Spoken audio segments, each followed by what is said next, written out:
Tem muita coisa pra gente começar, então vamos lá, para dar tempo de falar tudo, quero fechar em menos de 1 hora. Ontem foi o dia que o Roberto Jefferson foi preso, todo mundo já sabe. E o interessante é ver o seguinte: ontem o Alexandre de Moraes estampou a capa da revista Veja, A Muralha. Dono de um estilo impetuoso, Alexandre de Moraes concentra os processos que ameaçam Jair Bolsonaro e ganha respaldo dos colegas no momento em que o Supremo se une em defesa da democracia. Veja realmente passando aquele pano para toda a questão que envolve Alexandre de Moraes, ainda que uma grande parte aí, do judiciário brasileiro, e aqui eu não quero me restringir ao setor público, mas aos juristas do Brasil, criticam inúmeras coisas dos chamados inquéritos do fim do mundo.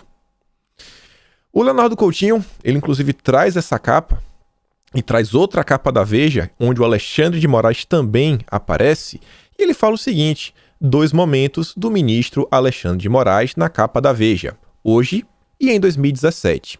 Ninguém pode dizer que, para a revista e parte da população brasileira, a imagem do ministro do Supremo melhorou, O pessoal chegou a acusá-lo de cegueira moral, onde já se viu. Parabéns pela conquista.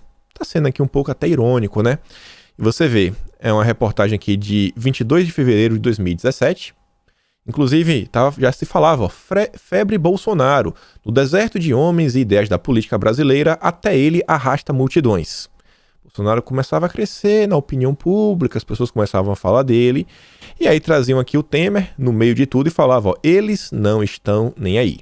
Porque os políticos resistem tanto às demandas éticas da sociedade. E colocava Alexandre de Moraes de olhos vendados e falava, a cegueira moral de Alexandre de Moraes. Como mudou, Mudou e muito. A Bárbara ainda relembra aqui uma matéria da época, que diz que o Temer pede a Alexandre de Moraes que evite críticas ao judiciário, em especial ao STF. A corte poderá julgar o presidente.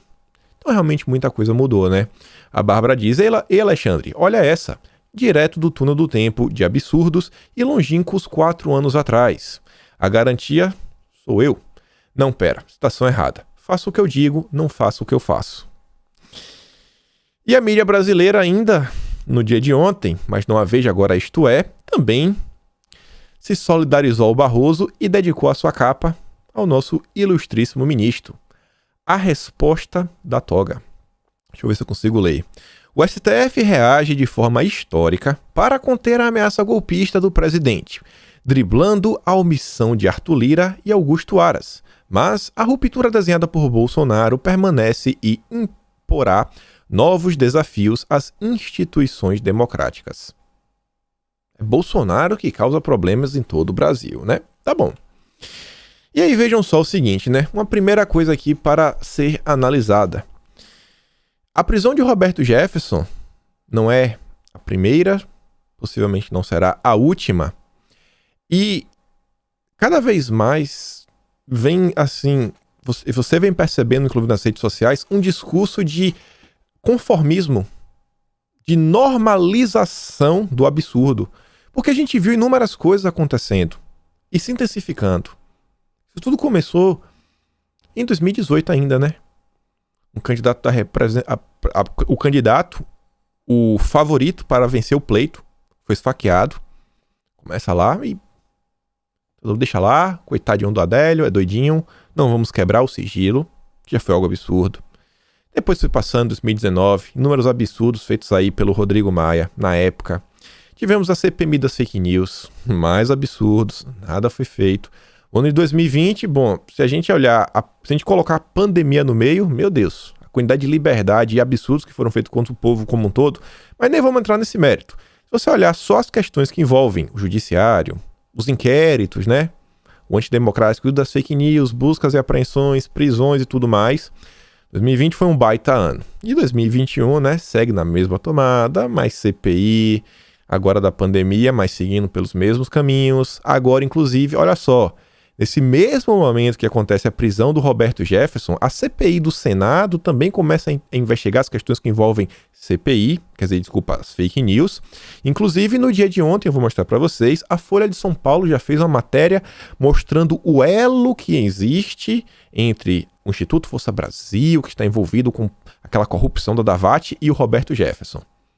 Sabe assim, um negócio assim bem absurdo. E você vê essa matéria da Veja, fala exatamente que o julgamento de Daniel Silveira no STF abriu caminho à prisão de Roberto Jefferson. A cada dia que passa, a cada novo absurdo, só vai ampliando os poderes do judiciário. Só vai ampliando. Isso aqui é uma coisa que a oposição também deveria colocar a mão na cabeça. Pessoal, a prisão do Roberto Jefferson do Daniel Silveira abriu um precedente. Você está dando mais poderes ao judiciário brasileiro para determinar o que é liberdade de expressão, o que não é, o que pode ser dito, o que não pode.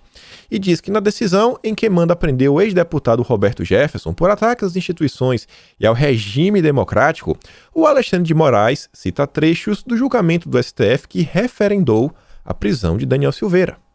Para Alexandre de Moraes, como ficou confirmado no julgamento contra o Daniel, a liberdade de expressão é um valor do sistema democrático e não pode ser usado, portanto, para atacar a democracia. O que é atacar a democracia? O que é a democracia? A democracia é um conceito abstrato. Ela não existe, não dá para apontar. Eu tenho certeza que a democracia para o PT não é a mesma democracia para Bolsonaro. O que Bolsonaro classifica como democracia é muito diferente do que o Lula classifica como democracia. Se a gente, inclusive, ainda comparar a democracia que nós temos hoje com a democracia na Grécia, vão falar que a Grécia talvez não fosse democracia. Só podia votar quem tinha mais de 21 anos. Mulheres não participavam. E aí? Era democracia? Era tirania? Era ditadura? Um conceito completamente abstrato. Completamente abstrato. Mas a oposição não está nem aí para isso. Eu quero mostrar aqui para vocês vários comentários de políticos e jornalistas. Vou começar aqui pela Manuela Dávila, traz a matéria do Globo e diz que Roberto Jefferson tem ameaçado sistematicamente as instituições da democracia. Para mim, você se decretar comunista já é um ataque à democracia. Não existe democracia no comunismo. Mas ainda tem incentivado permanentemente o uso de armas contra os que pensam diferente, como fez recentemente contra o embaixador do país do chefe do João Dória, em outro vídeo contra mim. O Padilha. Roberto Jefferson tem prisão decretada pelo STF devido aos ataques contra as instituições democráticas. Quando opiniões incitam ações que ameaçam nossa democracia, devemos a todo custo protegê-la. Que sirva de aviso para o golpismo bolsonarista.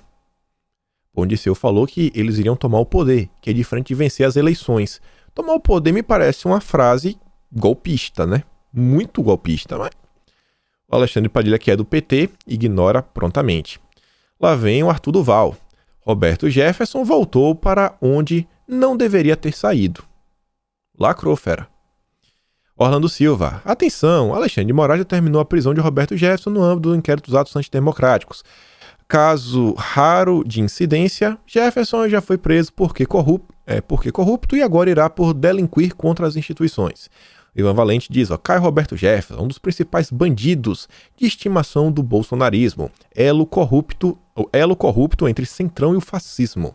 No mesmo inquérito são investigados Dudu e Flávio Bolsonaro pelos ataques à democracia usando milícia digital. O gabinete do ódio vai cair. Vem o Boulos. STF determina a prisão de Roberto Jefferson por ataques às instituições democráticas. O comboio do golpismo vai indo para onde merecem. Falta o chefe da quadrilha, Jair Bolsonaro. Mas ninguém sabe o que é um ataque às instituições, né?